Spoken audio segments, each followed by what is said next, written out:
자, 오늘은 후이주사라는 제목으로 성품 설교하도록 하겠습니다. 이번 주 이제 또 7월 달이 시작하기 때문에 성품 설교하겠습니다. 우리 옆 사람과 이렇게 한번 인사하고 말씀 나눌까요? 우리는 함께 성장하는 사랑의 교회입니다. 인사하겠습니다.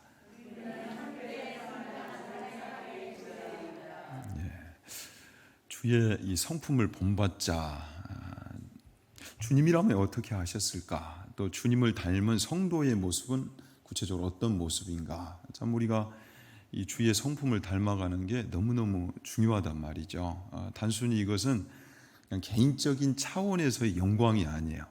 자, 교회는 얼마나 많이 모였는가 보다 더 중요한 것이 교회에 와서 예수님을 믿고 얼마나 달라졌는가, 변화되었는가, 이게 더 중요하단 말이죠. 그래서 변화된 우리 성도들의 이 모습이요, 세상을 깨우는 씨앗이 될 수 있다는 거예요. 생명의 역사와 직결이 되기 때문에 이 안에는 우리가 생각하는 그 이상의 가치가 담겨 있고 놀라운 영광이 담겨 있는 겁니다. 그래서 주님을 닮아가는 이 일은 우리가 그냥 한시적으로 하는 것이 아니라 하나님의 부름을 받는 그날까지 계속 돼야 되는 거예요. 우리를 성도로 세우신 목적도 여기에 있다고 그랬죠. 정말 구원으로 끝나는 것이 아니요, 구원 이후의 삶이 있는데 그 삶의 주안점이 바로 주님 닮는 이 변화에 초점이 맞춰져 있다는 거 꼭 기억하시고 잊지 마시기를 바랍니다.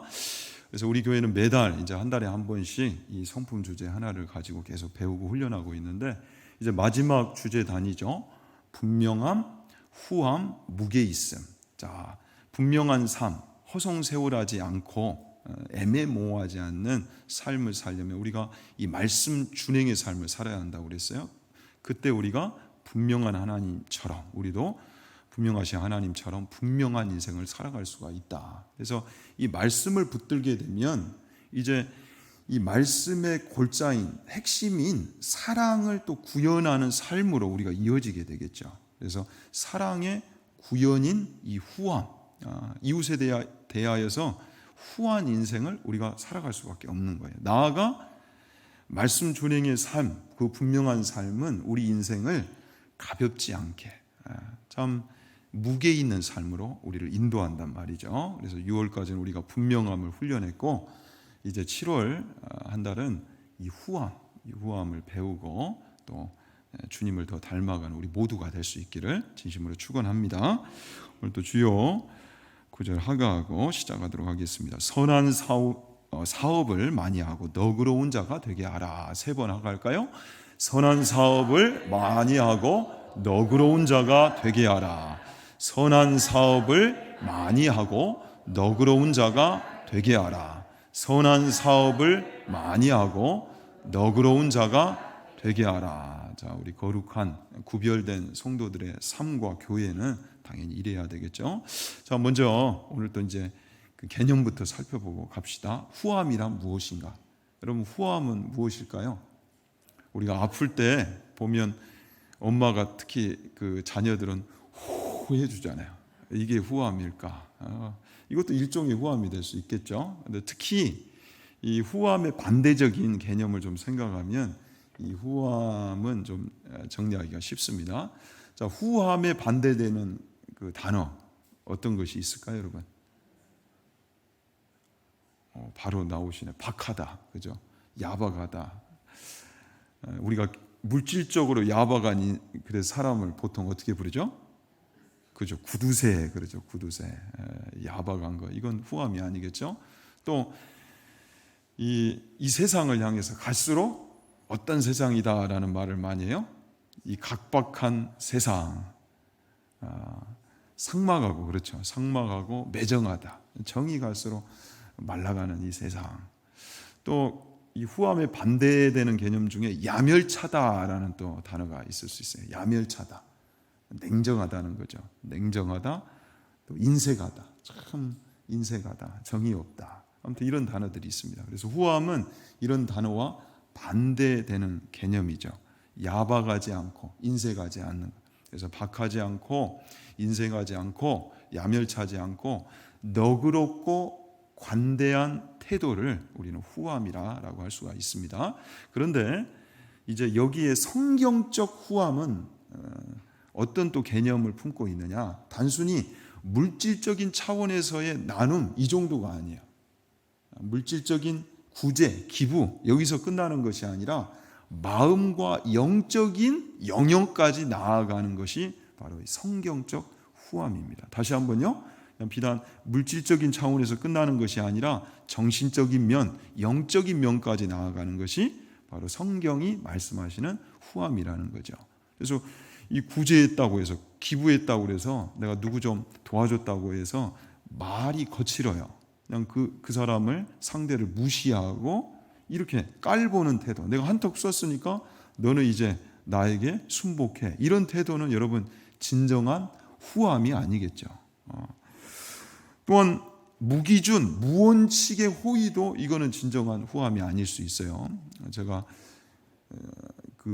이전에는 그런 협박을 안 받아봤어요. 그런데 교회에 있다 보니까 이제 사역을 한 이후에는 교회에 와가지고 제법 협박을 하는 분들이 계세요. 내놓으라는 거죠. 그러니까 무조건 협박을 받으니 내놓아야 하는 마음이 없는 후함, 이게 진정한 후함이 아닐 수 있단 말이죠. 또 로또 복권 당첨됐다가 이제 내 수중에 물질이 이제 많아졌기 때문에 이걸 막 무분별하게 나누는 겁니다. 그렇다가 이전 로또 복권 당첨되기 이전보다도 더 인생이 아주 쪽박차는 그런 분들도 많이 계세요. 그러니까 무기준, 무원칙, 차별 어떤 기준이 없는 그런 이제 호의도 조심을 해야 되는 거예요. 쉽게 벌면 쉽게 쓸 수가 있는 거죠. 그러니까 이런 부분들도 경계해야 되는 것이 이 성경적인 후함이고요. 우리가 이 후함을 주목하고 또 배워가야 하는 아주 중요한 또 이유 중에 하나가 이 후함은 대인 관계하고도 또 연결이 되어 있죠. 사랑하는 여러분들은 후한 사람을 좋아합니까? 인색한 사람을 좋아합니까? 여러분은 후한 인생 되었으면 좋겠어요? 구두쇠를 고집할래요? 그래요. 우리는 후한 인생을 다 좋아하죠. 나도 후한 인생 되었으면 좋겠다. 그런데 후한 인생이 될수록 주변에 사람들이 많은 거예요. 네트워크가 확장되죠. 다정함, 또 열렬함, 또 친근함. 여기에 후함이 있어야 돼요, 여러분. 후한 인생에 사람들이 붙어요. 그것이 사랑인 줄 알고요. 그곳에 아주 윤택한 열매가 있다는 것을 다 아는 거예요. 그래서 우리는 후한 인생이 돼야 할 줄로 믿습니다. 자, 이제 오늘 본문에 보시면 이 후함의 개념을 아주 보다 자세히 우리에게 설명해주고 있는데요. 다시 한번 오늘 본문 말씀 읽어보겠습니다. 내가 이 세대에서 부한 자들을 명하여 소망을 두지 말고 오직 우리에게 모든 것을 후히 주사 누리게 하시는 하나님께 두며 선을 행하고 선한 사업을 많이 하고 나누어 주기를 좋아하며 너그러운 자가 되게 하라. 이것이 장래에 자기를 위하여 좋은 터를 쌓아 참된 생명을 취하는 것이니라. 자, 오늘 이 디모데 전서는 목회 서신이죠. 사도 바울이 영적 아들 디모데에게 좋은 목회할 수 있도록 이제 지도하는 그 내용을 담아 놓았어요. 그런데 이 앞에 보면 돈이 일만하게 뿌리다. 그래서 부하려 하는 자들, 수단 방법 가리지 않고 부하려 하는 자들에 대한 경계의 교훈이 등장해요. 그래서 탐심을 경계하라라고 교훈하고 있죠. 오늘 본문은 내가 이 세대에서 부한 자들을 명하여, 이건 부하려 하는 자들이 아니라 이미 부한 자들이에요. 일명 부자들이죠. 이 부자들을 향해 어떻게 양육할 것인가라는 이 내용을 담고 있어요.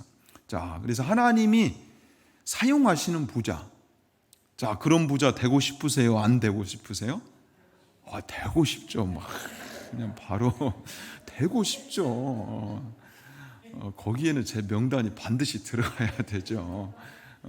다른 데는 빠져도 맞아요. 그런데 하나님이 사용하시고 하나님이 불을 맡기시는 그 부자 말이에요. 그런 부자를 어떻게 양육할 것인가라는 내용이 담겨 있어요. 우리가 주목할 만하죠. 자, 그런데 크게 이 네 가지를 명하고 있습니다. 이 교훈이 소극적 차원, 이건 하지 말라라는 차원에서 두 가지 명령이 등장하고 적극적인 차원, 이건 해야 된다, 붙들어야 된다라는 차원에서 또 두 가지, 그래서 총 네 가지 명령이 등장하는데, 자, 먼저는 마음을 높이지 말라 이렇게 명하고 계십니다. 무엇을 높이지 말라? 마음을 높이지 말라. 자, 여러분, 돈을 많이 가지면 부자들이 쉽게 빠지는 함정이 무엇일까요?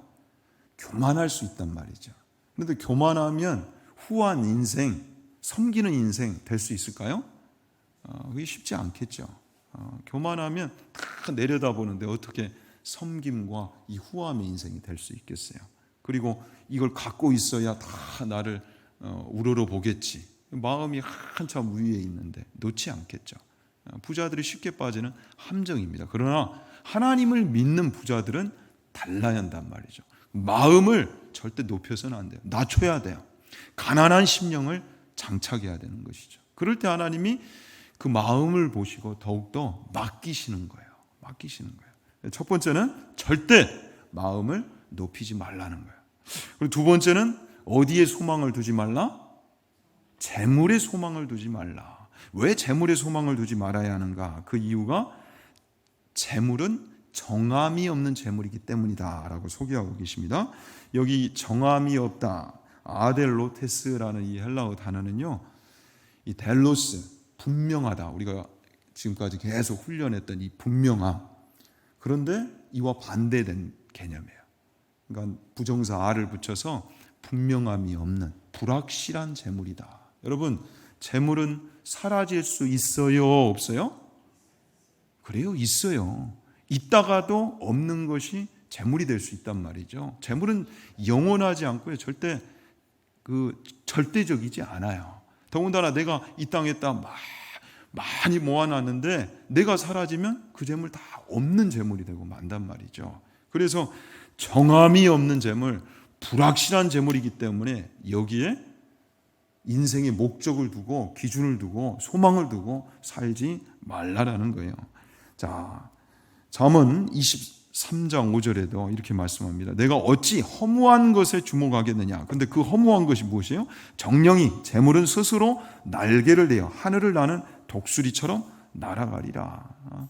재물을 내가 가지고 있어야 잘 사는 것이고 떵떵거리며 행복하게 살아가는 줄 알았는데 그 재물이 독수리처럼 날개를 달고 날아갈 수 있단 말이죠. 사라질 수 있단 말이죠. 마태복음 6장 19절에도 너희를 위하여 보물을 땅에 쌓아두지 말라. 자, 보물이 있는 곳에 우리의 마음도 있습니다. 그런데 땅에 그 보물을 쌓아두었다가는 거기는 좀과 동록이 해하며 도둑이 구멍을 뚫고 도둑질 하느니라. 땅에 보물을 쌓는 인생은요, 도둑질 당할 수 있다라는 거예요. 이걸 명심하라는 거예요. 그래서 정함이 없는 재물에 소망을 두지 말라라고 명하시는 것이죠. 자, 그래서 그렇다면 어디에 우리가 소망을 두어야 하는가라고 할 때에 오직이에요. 오직 우리에게 모든 것을 후히 주사 누리게 하시는 누구에게 두며? 하나님께 두며. 소망을 누구에게 두라? 하나님께 두라는 거죠. 왜 하나님께 우리가 소망을 두어야 됩니까? 이 땅에서는 돈에 소망을 두고 여기에 마음을 다 실어가는 것이 잘 사는 거야 라고 계속 우리에게 떠들어대는데 그것이 아니라 성경은, 우리의 믿음은 우리 장로님 오늘 기도해 주신 것처럼 말씀을 붙드는 믿음이어야 되거든요. 근데 그 말씀의 내용은 무엇이에요? 이 돈이 아니라, 물질이 아니라, 재물이 아니라 하나님께 소망을 둬야 된다는 거예요. 우리의 마음을 하나님께 실어야 한다는 거예요. 이렇게 지금 명하고 계신단 말이죠. 교훈하고 계세요. 자, 그러면 왜 하나님께 우리의 소망을 두어야 하는가? 오늘 하루도 눈을 뜰 때 매일매일 순간순간 우리의 소망을 하나님께 둬야 되는 거예요. 먼저 하나님을 찾아야 한단 말이죠. 그 이유가, 자, 하나님이 여러분 어떤 분이세요? 하나님은 이 세상의 창조주란 말이에요. 창조주시여요. 그리고 모든 것을 주관하시는 분이세요. 참 주인이시다는 거예요. 그래서 하나님 앞에 그분의 능력과 권리를 우리가 알기 때문에 하나님께 소망을 두어야 되고, 또 한 가지가 오늘 우리가 이제 배워가는 이 성품처럼 하나님은 이런 분이시라는 거예요. 이런 성품의 소유자신데 오직 우리에게 모든 것을 후히 주사 누리게 하시는 하나님. 후히 주사 누리게 하심이 바로 하나님의 성품이시래요. 그래서 우리가 하나님께 소망을 불만하다라는 거죠. 하나님은 여기 누리게 하다, 후히 주셔서 누리게 하다, 이 단어가 만끽하다라는 거예요. 부족함이 없다, 만끽하다, 부족함이 없는 즐거움, 그러니까 참 만족을 주시는 분이시기 때문에 이분께 소망을 둬야 된다는 거죠. 여러분, 돈으로 채웠는데 만족이 없어서 더 모으다 끝나버린 인생이 이 세상에 많다라는 거예요. 이것을 알고 하나님을 찾아야 된다는 거예요. 왜 복음인가 할 때에 이 만족은 하나님만이 주실 수 있기 때문이라는 거예요. 우리 인생이 진정한 행복을 누리려면 전도서의 그 결론처럼 하나님을 찾고 하나님의 말씀으로 우리 인생을 채워야 된다는 거예요. 다 누리고 누려본 솔로몬이 우리에게 전하는 교훈이라는 겁니다. 지혜라는 거예요. 인생의 본분이라는 거죠. 그래서 하나님께 우리가 소망을 둬야 할 이유 충분하다는 거죠. 돈이 아니라. 자, 이 내용은 좀 뒤에 다시 또 하도록 하겠습니다. 그리고 네 번째, 선을 행하고 선한 사업을 많이 하고 나누어 주기를 좋아하며 너그러운 자가 되게 하라. 그래서 부 자체보다는 선한 사업에 부요해져라 라고 명하고 계시죠. 다시 한번요. 부 자체보다, 재물 자체보다 선한 사업을 많이 하고 있는 인생인가, 선한 사업을 많이 하고 있는 교회인가, 여기에 눈을 뜨라는 거예요. 자, 여기 이제 나누어 주기를 좋아하며 너그러운 자가 되게 하라. 이 너그러운 자, 이 단어가 바로 코이노니아에서 나왔습니다. 진정한 나눔, 그것이 코이노니아죠. 그런데 코이노니아는 단순히 물질적인 나눔에서만 국한되는 것이 아니라고 그랬어요. 다시 한번 말씀드리지만 그 마음까지도, 정신적인 면까지도, 영적인 면까지도 풍성한 것이 진정한 너그러운 자다라고 소개하고 계십니다. 그래서 이런 인생, 이런 마음을 장착하면서 선한 사업을 많이 해라. 선한 사업을 많이 해라. 자, 선한 사업, 생명을 살리는 일. 자, 이 일 선한 사업일까요? 아닐까요? 당연히 선한 사업이겠죠. 그런데 이 일을 하는 곳이 어디예요? 바로 교회예요. 또 이 일에 관심을 가지고 살아가는 인생이 우리 성도들이고요. 자, 지금 갈수록 이제 금리가 올라가다 보니까 저는 요즘에 그래서 뉴스를 잘 안 듣습니다. 하도 그냥 금리에서 스트레스 받더라고요. 그런데 하나님이 지난주 이제 이 말씀을 준비하다가 이 마음을 전환시켜 주셨어요. 야, 너 선한 사업 하는데 왜 그렇게 스트레스 받니? 그런데 그 마음이 참 복됐어요. 너무 좋았어요. 맞아. 세상은 돈 벌려고 그 엄청난 임대료 지불하면서 이거 괜찮은 사업이야 하면 그렇게 뛰어드는데, 여러분 이 시대에 지금 여러 증상을 보십시오. 지금 이상 기후랄지 전쟁이랄지 성경이 그렇게 우리에게 들려주는 말세 집안의 이 친구들 아닙니까? 그런데 이걸 보면서 우리 믿는 자들이 이 코로나 엄청난 상황, 그 비싼 대가를 지불했으면 이제 깨달을 만한 것이 있고 또 돌아가야 할 우리의 자리가 있는데, 여러분 그게 무엇이에요? 이 불확실한 상황이니까 우리도 함께 세상 이들처럼 염려하고 불안하다가 끝나버린다, 이러면 안 된다는 거예요. 우리 믿는 자들은 정신을 바짝 차려야 되는 거예요. 이제는 그렇지, 세상이 영원하지 않구나, 분명히 끝나가는데 이 일에 대해서 우리는 복음을 가진 자들 아닌가, 알려줘야지. 어제도요, 지금 시즌이다 보니까 에어컨 설치하는데 일주일 내내 여기저기 전화해도 이 스케줄 잡기가 쉽지 않더라고요. 정말 우리 여전도에서 너무 수고하세요. 오늘 또 에어컨을 틀어도 얼마나 그 취사실이 더운지, 그 속에서 지어진 밥입니다. 여러분 감사함으로 드십시다. 주는 대로 먹읍시다. 기뻐하면서 먹읍시다. 정말 얼마나 귀한 식사인지 몰라요. 그 안에 이 후한 사랑이 담겨 있잖아요. 그런데요, 그렇게 해서 우리 교회에 방문한 분들 어떻게라도 저도 전도하려고 막 복음 들고 가거든요. 그런데 어제 그분은 교회에 대해서 심히 더 깊은 상처를 받으신 분이더라고요. 그렇다 보니까 듣기를 싫어하세요. 그 전까지 참으로 친절하셨다가 제가 이제 복음을 이제 펼치기 시작하니까 이제 표정부터가 달라요. 경계 태세 정도가 아니라 나중에는 이제 됐으니까 빨리 나 좀 방해하지 말고 일 끝내고 가게 좀 해주세요. 문자를 드렸는데도 답변도 안 주시더라고요. 그럴 정도로.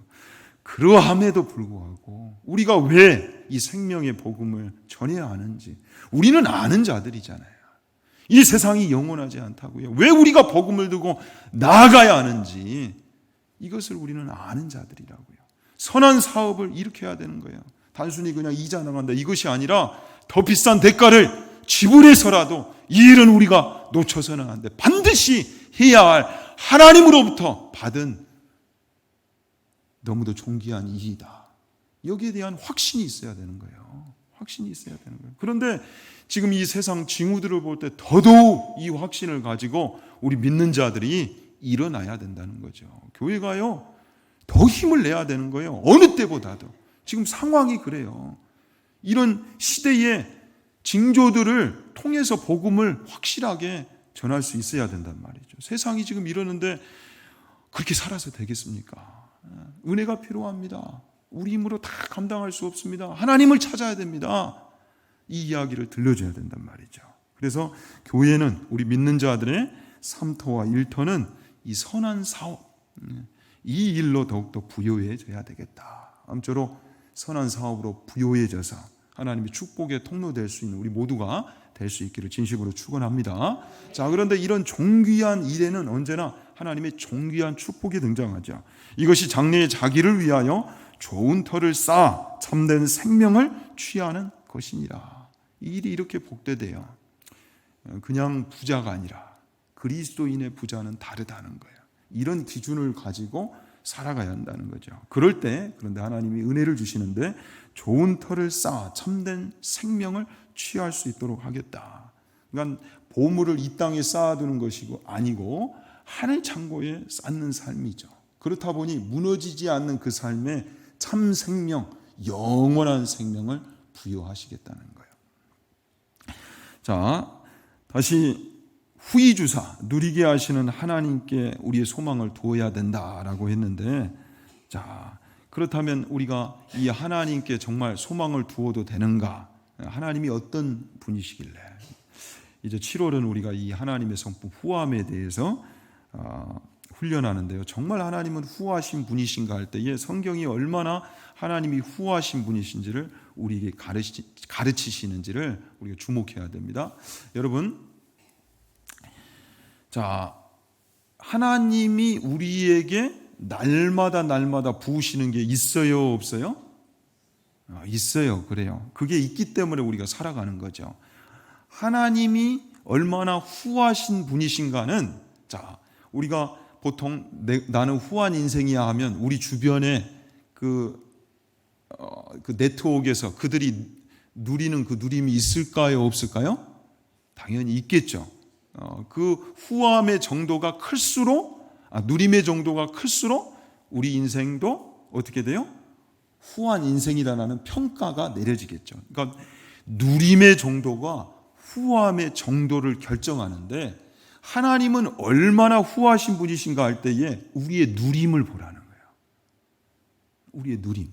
자, 그래서 야고보서 1장 17절에 온갖 좋은 은사와 온전한 선물이 다 위로부터 빛들의 아버지께로부터 내려오나니 그는 변함도 없으시고 회전하는 그림자도 없으시니라. 자, 온갖 좋은 은사와 선물은 누구로부터 온 것이다? 하나님 아버지로부터 온 것이다. 여러분 정말 그래요? 진짜 그렇습니까? 그래서 그분은 후하신 분인데 변덕스러움이 없으시대. 이 후함에 있어서도. 자, 정말 하나님이 좋으신 것을 우리에게 부으셔서 공급하셔서 우리가 누리고 사는가를 한번 확인해 보도록 하십시다. 사도행전 14장 17절에 자, 일반 은총과 관련된 말씀인데, 믿지 아니하는 자들에게까지도 하나님은 공급하시는 분이신가 할 때에 이런 말씀이 이제 소개된단 말이죠. 그러나 자기를 증언하지 아니하신 것이 아니니 곧 여러분에게 하늘로부터 비를 내리시고 결실기를 주시는 선한 일을 하사 음식과 기쁨으로 여러분의 마음에 만족하게 하셨느니라. 자, 지금 갈수록 여러분 무엇이 오르고 있어요? 물가가 오르고 있죠. 전쟁, 또 기후. 자, 이것만 해도 지금 세상이 난리도 아니에요. 그런데 비가 없고요. 비가 없고요. 태양이 없고요. 자, 땅에서 씨앗을 넣어도 그 씨앗이 발아하지 않는 거예요. 이러면 우리가 살 수가 있어요, 없어요? 없어요. 가만히 보니 우리는 놓치고 살았는데 하나님은 순간순간 매일매일 날마다 우리에게 공급하시는 분이시라는 거죠. 하나님의 공급하심이 없으면 우리는 살지 못하는 거예요. 생명 유지가 안 돼요. 그런데 이걸 우리는 그냥 잊어버리고 살아가죠. 당연한 것처럼. 근데 조금만 틀어져도 우리가 얼마나 어려울 수 있는가를 아는 거예요. 그것을 통해서 우리는 깨달아야 돼요. 하나님은 정말 후하신 분이시구나.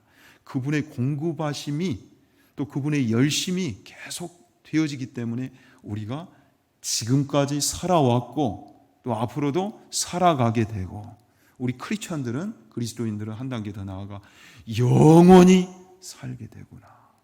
이것이 바로 하나님의 후하심이고 우리가 누리는 은혜라는 거죠. 그래서 하나님의 이 사랑과 후함의 이 정도 기준을 볼 때 우리는 어디로 돌아갑니까? 자기 아들을 아끼지 아니하시고 내어주신 그 사랑의 자리로 돌아가죠.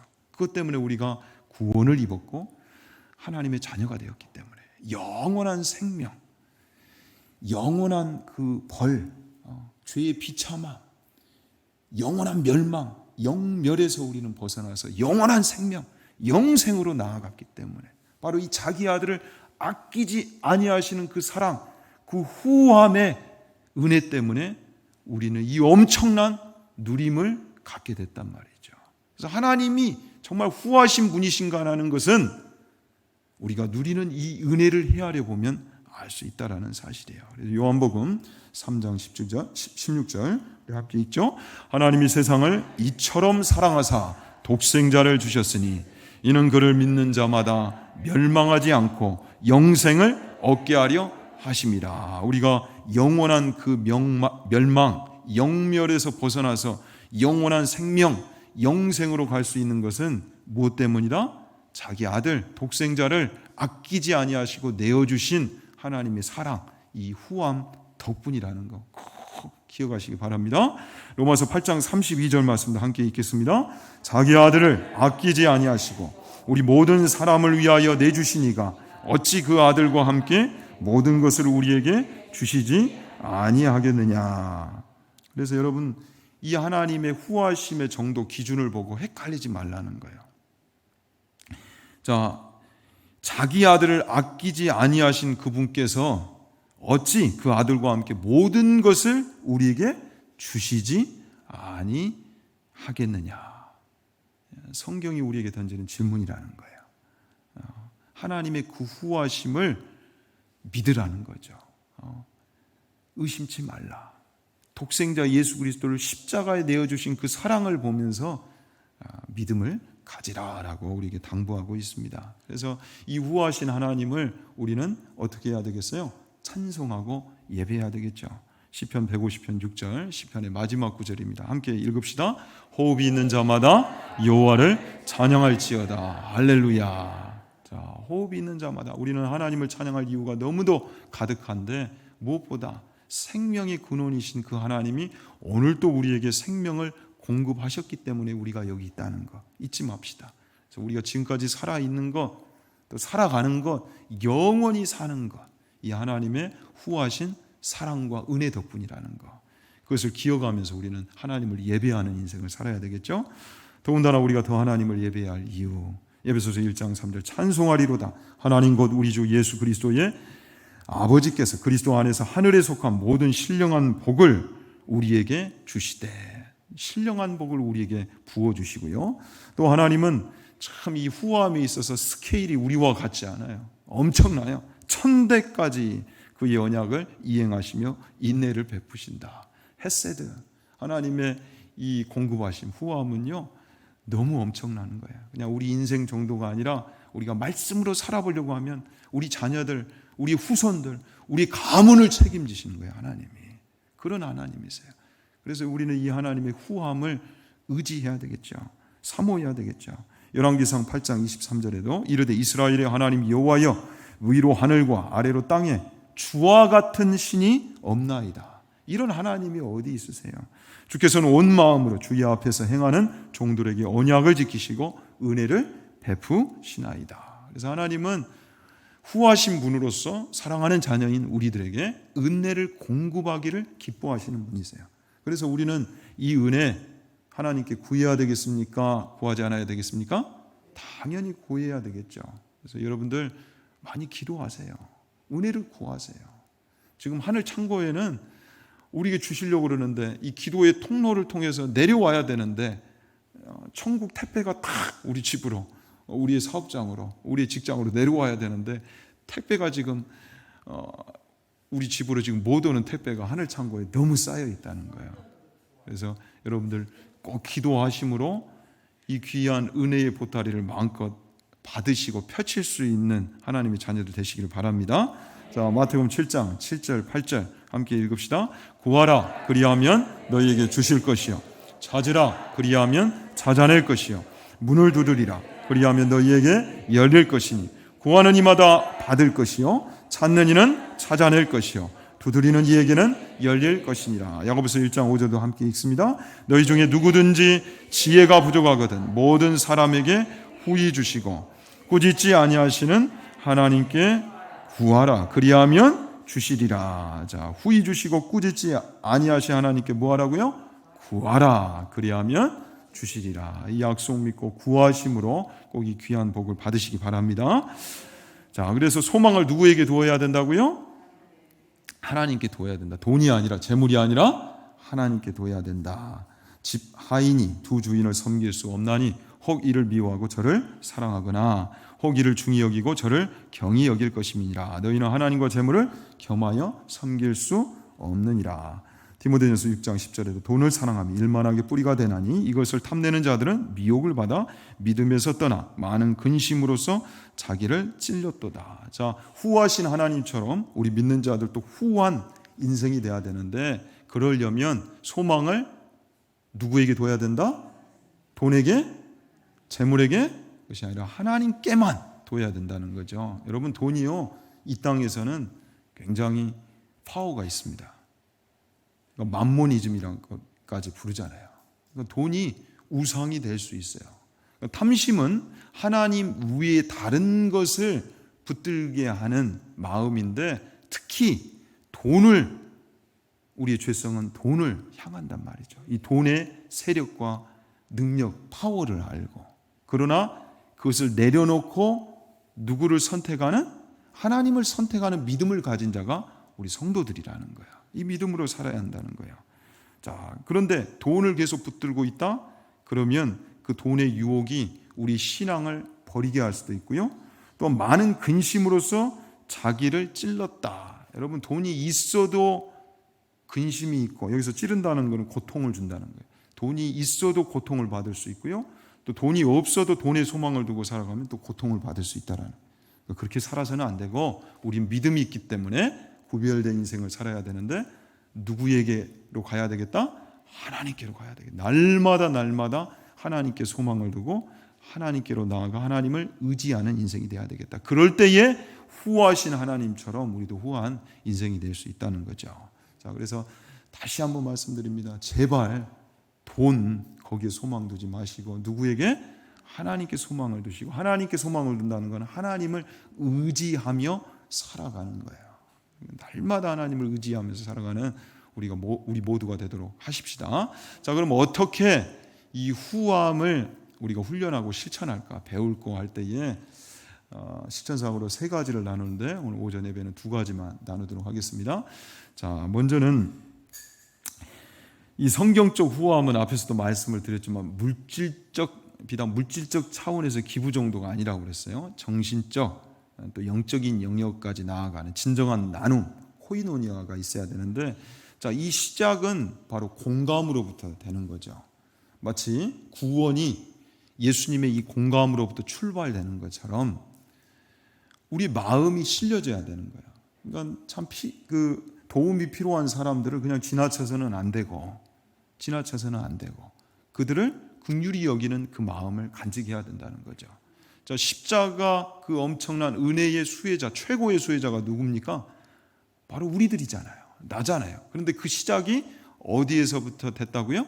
바로 예수님의 이 마음으로부터 시작이 됐다고요. 자, 빌립보서 2장 5절 7절에 너희 안에 이 마음을 품으라. 그래서 하나님의 본체신데 그분이 우리를 긍휼히 여기셔서 우리와 같은 모습으로 또 우리의 이 자리에 내려오셨다는 거예요. 하나님의 본체셨는데. 그래서 여기서 너희 안에 이 마음을 품으라는 것은 바로 이 예수님의 마음, 우리를 죄인된 우리, 정말 사망과 비참함에 빠져버린 우리를 긍휼히 여기셨던, 공감해 주셨던 그 마음, 공감의 마음을 배우라는 거예요. 자, 여러분들은 얼마나 여러분들의 이웃을 향해 이 공감을 가지고 계십니까? 근데 이것을 꼭 갖춰야 한다는 거죠. 자, 다시 한번 말씀을 드리지만 사랑하면 여러분 어떻게 돼 있어요? 공감하게 돼 있어요. 인색하지 않고 외면하지 않죠. 그런데 이 사랑의 사람들은 보면 특징이 뭐예요? 후한 사람이라는 거예요. 후한 사람. 그런데 그 후한, 그 위대한 사랑이 이 공감으로부터 시작됐다는 거. 그래서 누가복음 6장 31절에 남에게 대접을 받고자 하는 대로 너희도 남을 대접하라. 공감이 이 안에 담겨져 있죠. 로마서 12장 15절에도 즐거워하는 자들과 함께 즐거워하고 우는 자들과 함께 울라. 그리고 하나님이 우리를 구원하셨을 때는 이미 우리가 하나님과 원수 되었을 때에 이미 하나님이 우리를 공감해 주시고 긍휼히 여겨 주셨기 때문에 이 놀라운 생명의 역사가 시작이 된 것이죠. 로마서 5장 8절에 우리가 아직 죄인 되었을 때에 그리스도께서 우리를 위하여 죽으심으로 하나님께서 우리에 대한 자기의 사랑을 확증하셨느니라. 그래서 원수였던 우리를 살리시고자 하는, 우리 비참함을 공감해 주셔서 구원시키고자 작정하셨던 그 하나님의 마음에서부터 우리가 생명을 얻게 되는 것처럼 우리도 이제 이 놀라운 생명의 역사에 동참해야 되는데, 그 중에 하나가 이제는 우리가 원수 사랑까지도 나아갈 수 있어야 된다는 거예요. 그런데 그게 여러분들 쉬워요? 쉽지 않아요?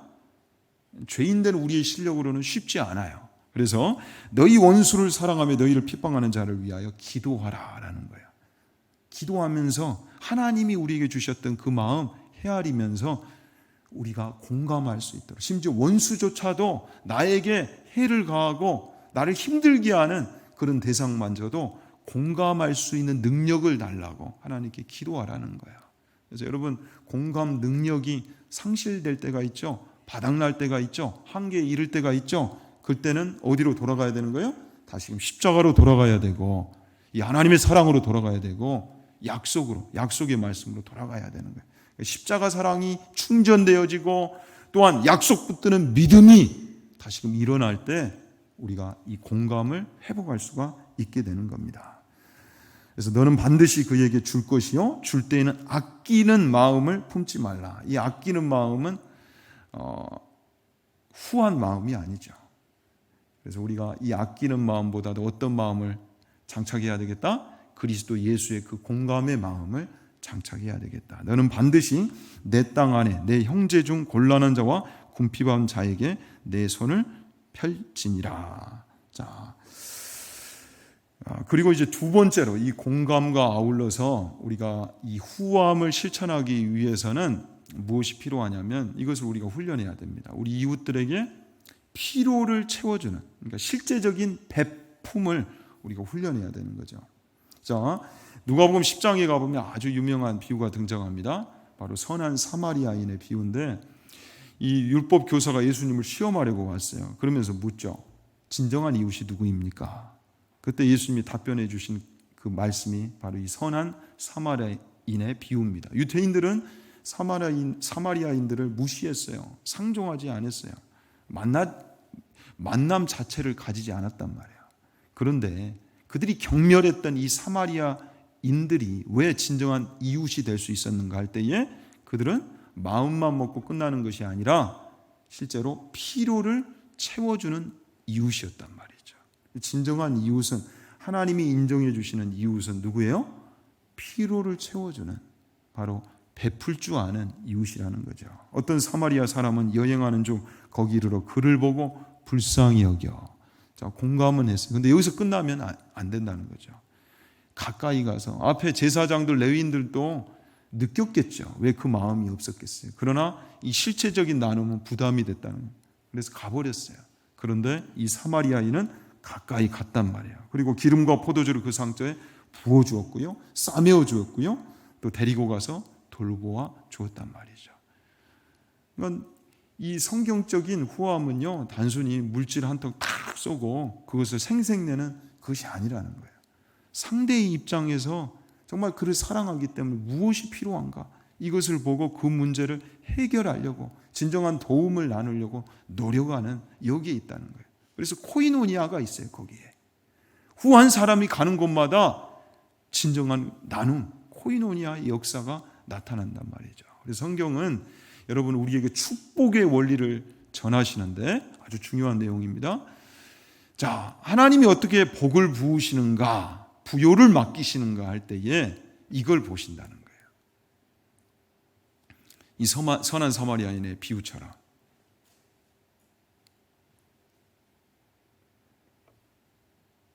중요한 내용입니다, 여러분. 성경은요, 금욕주의가 아니에요. 많은 이들이 기독교를 오해하고 있어요. 성경을 보세요. 하나님은 물질을 맡기시는 분이세요. 우리 예수 믿는 자들이요, 가난하게 살고 그게 예수 잘 믿는 그런 모습이 아니라고요. 분명히 하나님은 목적을 가지고 하나님의 뜻을 세워가시면서 우리에게 부를 공급해 주실 수 있는 분이세요. 그런데 그 능력의 하나님을 우리는 의지하지 않는 거예요. 그분께 구하지 않는 거예요.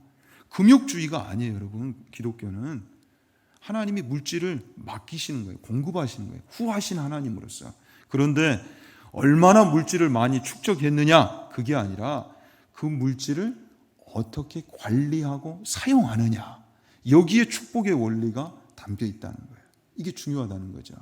나는 어떻게 하나님 맡기신 물질을 사용하는가, 여기에 눈을 떠야 돼요, 여러분.